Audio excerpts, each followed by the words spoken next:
Welcome back to the channel. Welcome back. Welcome back to the channel. Today is another mystery make. There's going to be a lot more than just newspaper air dry clay, but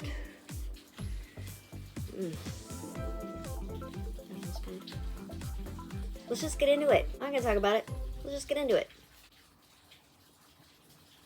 So right off the bat, I'm not using the stuff that I advertised, but I do need water and we do need flour. Can you guess what I'm gonna make? If you guessed paper mache, you would be correct. If you remember my last video with food involved, I'm not great at getting lumps out, but this is just flour and water. So they say to make it look like skim milk. Does this look like skim milk? The other thing you need, obviously, for paper mache is paper. So let's rip this stuff up. Obviously, you need a form for paper mache, and I'm actually gonna use two. First, I'm gonna do this pony, but just one side of his body because paper mache dries hard, and I don't think I'd be able to get him out of his tough cocoon if I did both sides. So we're just gonna do one side at a time, but don't worry. We're gonna just watch this process for about like 2 more seconds. And now, it's our next victim. I really liked this doll's shape and thought it would go well with the pony, and that's why I picked her, but I'm only doing her torso. All the limbs will be done separately so I can put them all together at the end. So let's get this booty covered, get this torso made, and then we're gonna put them out in the sunshine to dry. Pony is back from the sun and dry and ready. Let's try and crisp this guy off without cracking it or ripping it. Oh, nice. That didn't come off too bad. That looks pretty good. Now I just have to do this 1, 2, 3, 4, 5, 6, 8 more times and we'll be in business. Well, since this torso is completely encased, I'm not really sure how to get it out. Let me see here. And I immediately chose violence. I'm gonna cut you out. Sorry, sweetie. This might tickle a little. This is why my kids won't let me make molds of them anymore. Nope, not ready to come off. We're gonna have to go deeper. Now the side is open, but what about the neck? How are we gonna get that neck out? We have to slice the neck. And voila, she's out and just a little bit of scarring. Now I have to figure out how to put this abomination together. I've got my torso and my horse body. That looks pretty good. Will it stay like that? Nope. Even though this poor thing has no arms or legs, I'm really eager to get to the part that I want to do the most, which is sculpting the head. So this time I'm going to stick my little styrofoam ball on top of some armature wire so that it's not going to crack off its neck hole, just like this. All right, now I need to attach these two halves together so I can put this whole thing together. The tape is kind of holding. Let me put some more tape throughout this whole back. The edges of this tape keep popping up, so I'm gonna put some glue on just to make it extra secure, especially on the edges of this tape. I want this thing to stay together. Now we gotta get some horse legs, but I don't wanna wait another 2 days for my paper mache to dry. Also, it's kind of hard to get in some of these little tiny spaces. You have to use little tiny pieces of paper mache. So I'm gonna use a different technique I've used when I was making a maiden form, which is wrapping with cellophane and tape. Legs are wrapped, arms are wrapped, and now we just need tape.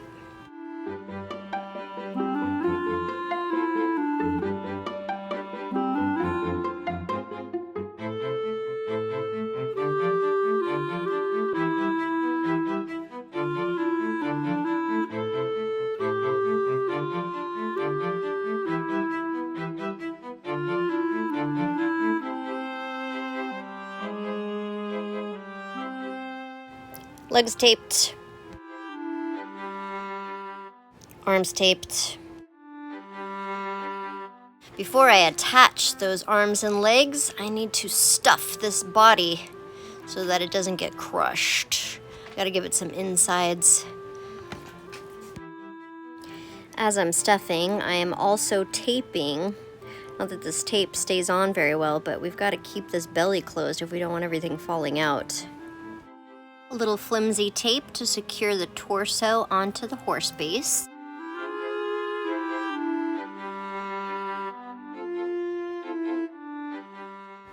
So tape molds are much faster to make, but much harder to get off because you have to pull it and it's very tight, and unlike a paper mache mold, it doesn't dry hard. It's still very soft. It just has the amount of space that was inside of it. So you have to pack it carefully to make sure that it maintains its shape.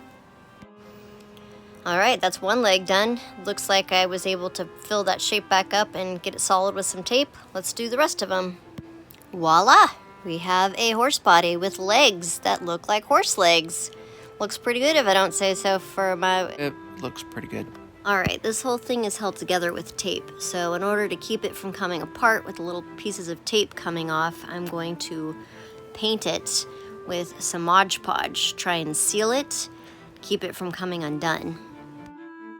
Kind of looks like some sort of weird giraffe at this angle.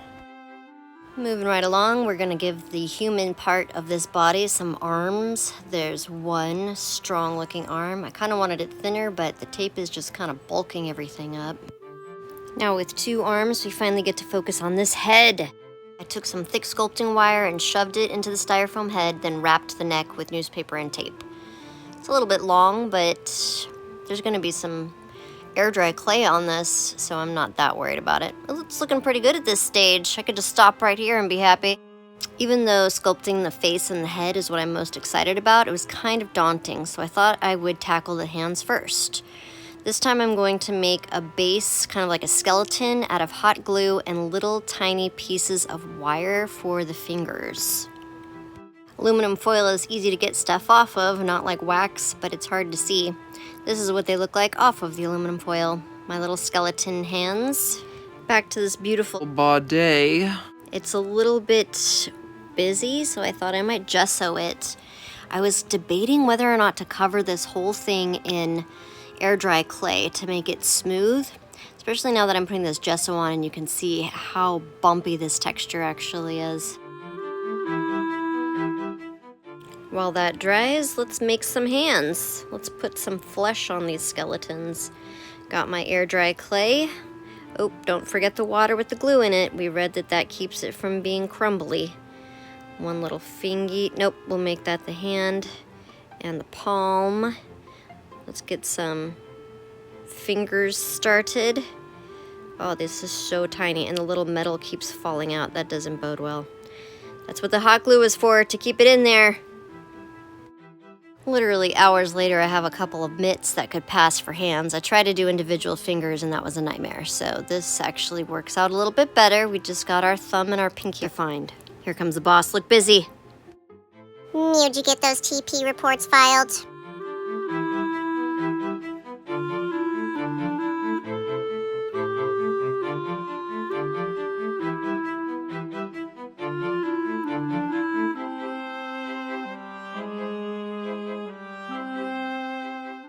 While trying to separate this pinky some more, I realized the metal wire is right there, and so I can't really do that.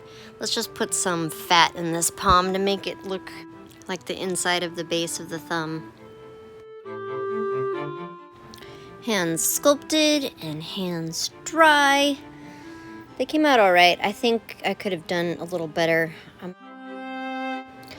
Finally, it's time for the head. Last time I just squished this clay and stuck it on there.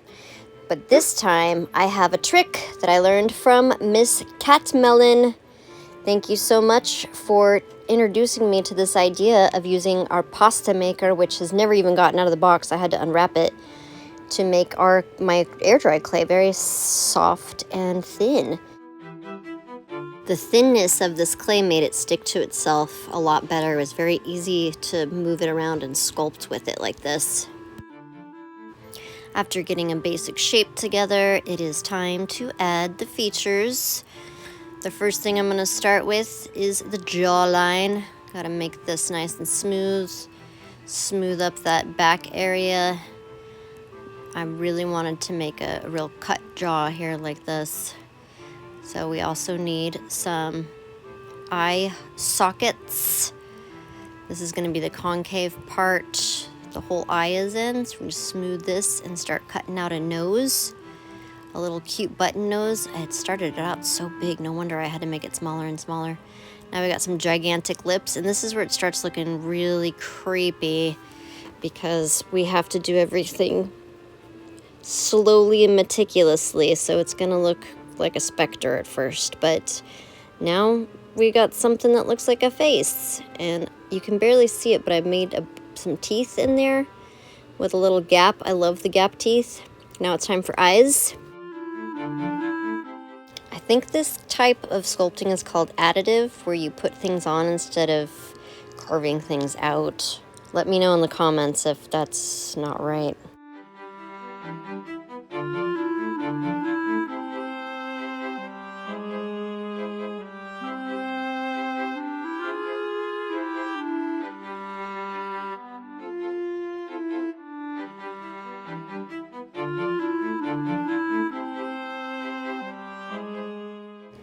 Eyes are looking pretty cool. Now let's add some ears.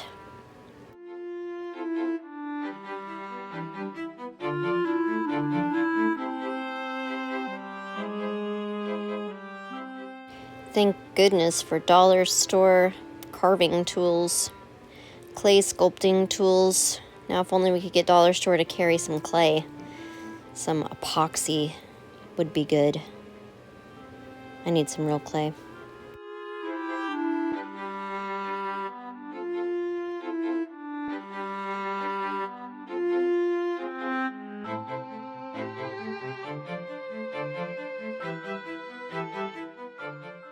Well, this ear's a little bit mangled, but I'll fix that off camera. Back to the horse body. We want to smooth out the texture that the tape left behind using air dry clay. But since I'm making it really thin with the pasta maker, it's a little bit crumbly. It's drying so quickly. And I think I might be using too much water to smooth it. Many hours later, the back looks nice and smooth. I did not do the underbelly or the legs because it was really hard just to keep this part on the top. So I'm gonna have to try and make a transition work here because this is all I'm gonna do. Drying overnight, there was a lot of cracking. So much for making it smooth. It's probably my fault for putting Mod Podge on there to try and seal it so it wouldn't fall apart.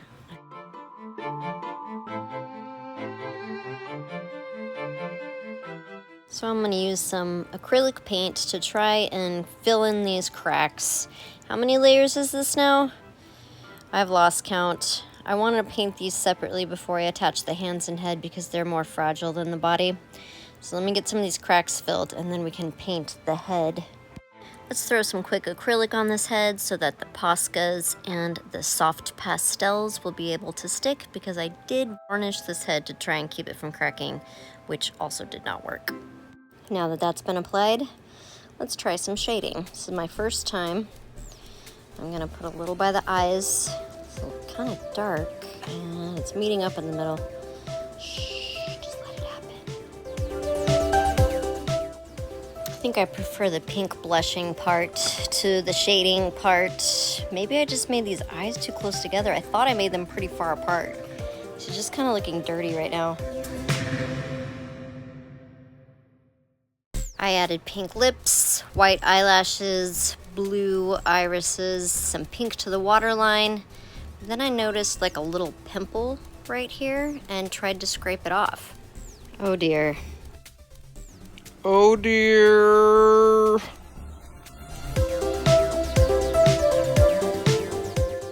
Actually, she looks better like this.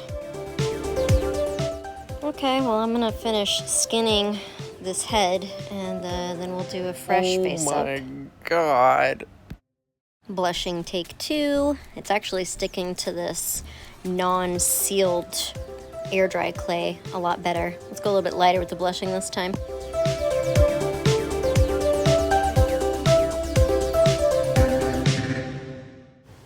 So the next step was to spray paint this head and the body, and I learned that wherever you put soft pastel, the spray paint doesn't stick. You can see her cute teeth. I used a combination of soft pastels and some Posca for her lips.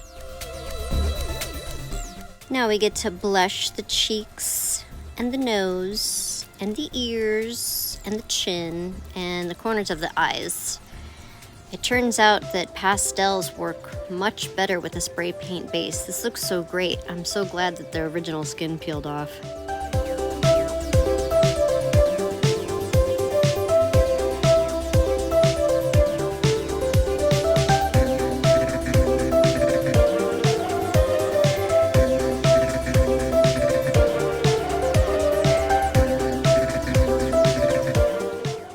I feel like the inside of her mouth needs a little dark red to give it some depth, like the inside of a mouth will be. The pastel's working, but I might actually incorporate some other mediums as well. This is Posca squirted onto a piece of cardboard that I'm using a tiny paintbrush to paint inside.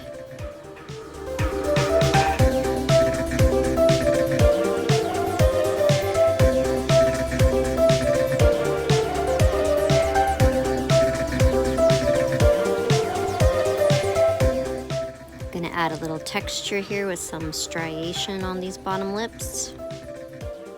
I love these teeth.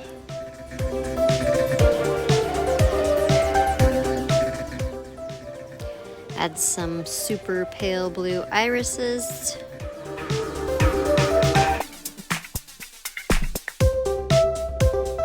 Prep some yarn for hair. All the yarn strands have been separated, ready to be applied. I've glossed her lips and eyes and added little tiny eyelashes to the edges.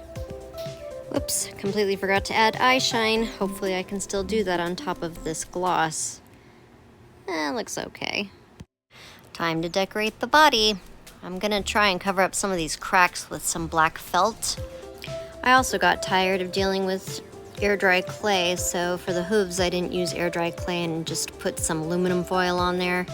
Don't be mad. I just couldn't do it anymore. I did attach the hands, and now I've got my black patches. We're about to see this thing all together. We've almost made it.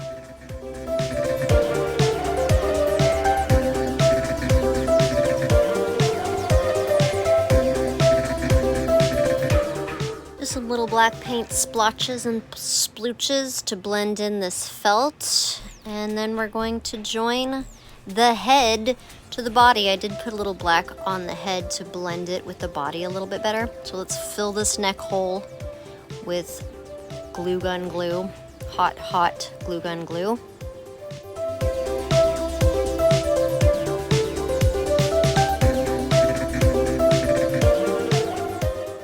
Shove that sucker in there.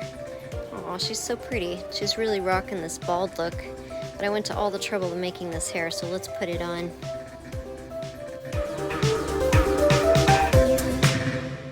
Yikes, she's looking at me. She also needs hair coming out of her butt since she's an animal. But if you guessed that she was a cow, no. There are black and white spotted horses, and this is a black and white horse. Centaur. Girl. Let's get this tail in and then we'll have our final look. Normally I would do the photo shoot outside, but it is raining and I put so much work into this. I don't want her to get wet. I love those teeth. Oh, I didn't see some of the white got on her lips. Oh well. Well, she's definitely not perfect. She's better than I've done so far, which is all you can hope for, right? But next time I think I know a few things that I will do differently. I'm gonna try not to use air dry clay anymore.